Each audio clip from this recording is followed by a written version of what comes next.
উত্তরবঙ্গের ৩ জেলায় নির্বাচনী সফরে আছেন বিএনপি চেয়ারম্যান তারেক রহমান। এই সফরে ঠাকুরগাঁও হাই স্কুল মাঠে এক জনসভায় অংশ নেবেন তিনি। এর সবশেষ তথ্য জানাতে ঠাকুরগাঁও থেকে যুক্ত হচ্ছেন সহকর্মী শফিকুল হক।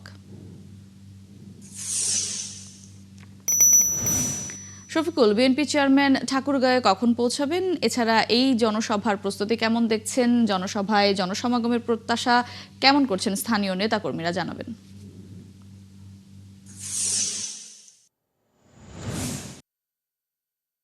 জানিয়ে রাখতে চাই যে আজকের এই ঠাকুরগাঁয়ে বিএনপির যে নির্বাচনী জনসভা, সেই জনসভা কিন্তু আনুষ্ঠানিকভাবে এর মধ্যে শুরু হয়ে গিয়েছে। একটু আগেই কোরআন তেলাওয়াত এবং অন্যান্য ধর্মের যেই এই আজকের জনসভার আনুষ্ঠানিক যে কার্যক্রম সেটি শুরু হয়েছে। তবে বিএনপির চেয়ারম্যান জনাব তারেক রহমান, তিনি, আমরা যতদূর খবর পেয়েছি, তিনি ঢাকা থেকে বিমান যোগে সৈয়দপুরের উদ্দেশ্যে আসছেন এবং সেখান থেকে হেলিকপ্টার যোগে আজকের এই ঠাকুরগাঁও জিলা স্কুল মাঠে যে নির্বাচনী জনসভা, সেই জনসভায় অংশ নিতে এখানে যোগ দিবেন। সেটি 11:30 নাগাদ হয়তো তিনি এই মাঠে এসে উপস্থিত হতে পারেন, এমনকি আমরা জানতে পেরেছি। সানবিট সব দিবে সামাল। সানবিট ম্যাজিক প্রেস ডিশওয়াশিং এর মাথা ঘোরানো সলিউশন।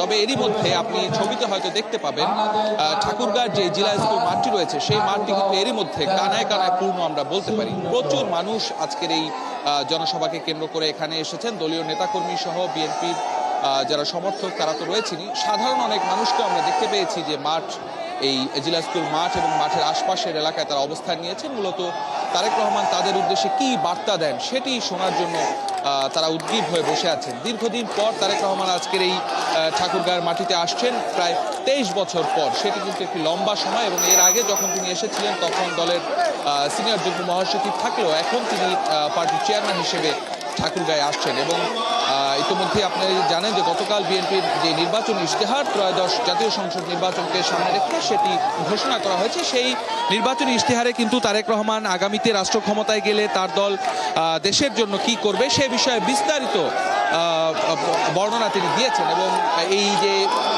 এলাকা ভিত্তিক যে জনসভাগুলো করছেন, সেসব এলাকায় গিয়ে তিনি এলাকা ভিত্তিক যেই উন্নয়ন এবং তাদের যে সমস্ত সমস্যা রয়েছে সেগুলো নিয়ে আসলে তিনি কথা বলছেন। তো স্বাভাবিকভাবেই আজকের এই উত্তরের জনপদে এটি তার এবারের নির্বাচনী জনসভার যেই সফর, সেটি দ্বিতীয় জনসভা, কারণ এর আগে রংপুরে তিনি একটি জনসভায় অংশ নিয়েছিলেন, নির্বাচনী জনসভা। তো আজকের এই জনসভা থেকেও মূলত এই অঞ্চলের মানুষের যে সমস্যাগুলো রয়েছে, সেই সমস্যাগুলোর সমাধানে কি ধরনের প্রতিশ্রুতি দেয় সেটি শোনার জন্য মানুষ উদ্গ্রীব হয়ে রয়েছেন। আমরা আসলে সকাল থেকে এই ঠাকুরগাঁও জিলা স্কুল মাঠে রয়েছি, এবং এখানে এসে যে অবস্থা দেখতে পেয়েছি যে ঠাকুরগাঁওর যে 3টি সংসদীয় আসন রয়েছে, সেই সংসদীয় আসনের ছাড়াও পঞ্চগড় এবং দিনাজপুর থেকেও আজকের এই জনসভায় মানুষ আসছেন। এবং সকাল থেকেই বিভিন্ন ঠাকুরগাঁওর যেই সদরের আশপাশের যে ইউনিয়ন বা থানা, ওয়ার্ড পর্যায়ে থেকে নেতাকর্মীরা এসেছেন ছোট ছোট মিছিল সহকারে। এসে এরই মধ্যে তারেক রহমান আসবেন 11:30 নাগাদ। তবে এরই মধ্যে আমরা দেখতে পাচ্ছি যে পুরো ঠাকুরগাঁও যে জিলা স্কুল মাঠটি, সেই মাঠটি কানায় কানায় পূর্ণ আমরা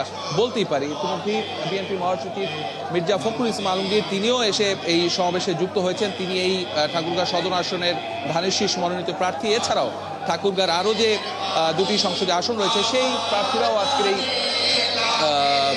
জনসভায় ইতিমধ্যে এসে উপস্থিত রয়েছেন। তো আমরা আসলে এখানে অপেক্ষা করছি কখন তারেক রহমান আসেন, এবং সেটি 11:30 নাগাদ যদি হয়, তিনি হেলিকপ্টার যোগে এখানে আসবেন, এসে প্রধান অতিথি সেই বক্তব্যটি তিনি রাখবেন। এবং এর পরবর্তীতে আরও 2টি নির্বাচনী জনসভা আজকে তার অনুষ্ঠিত হবে, একটি নীলফামারীতে, একটি দিনাজপুরে। সেই জনসভাগুলোতেও তিনি এখান থেকে হেলিকপ্টার যোগে যাবেন, এবং পরবর্তীতে সৈয়দপুর থেকে তিনি ঢাকায় ফিরবেন। তো এই মুহূর্তে আসলে সমাবেশের যে আনুষ্ঠানিক কার্যক্রম সেটি চলছে, জাতীয় সঙ্গীত পরিবেশিত হচ্ছে। এখন সবাই আসলে অপেক্ষা করছেন তারেক রহমান কখন আসেন এবং এই ঠাকুরগাঁওবাসীর উদ্দেশ্যে তার নতুন কি বার্তা থাকে সেটি শোনার অপেক্ষায় সবাই।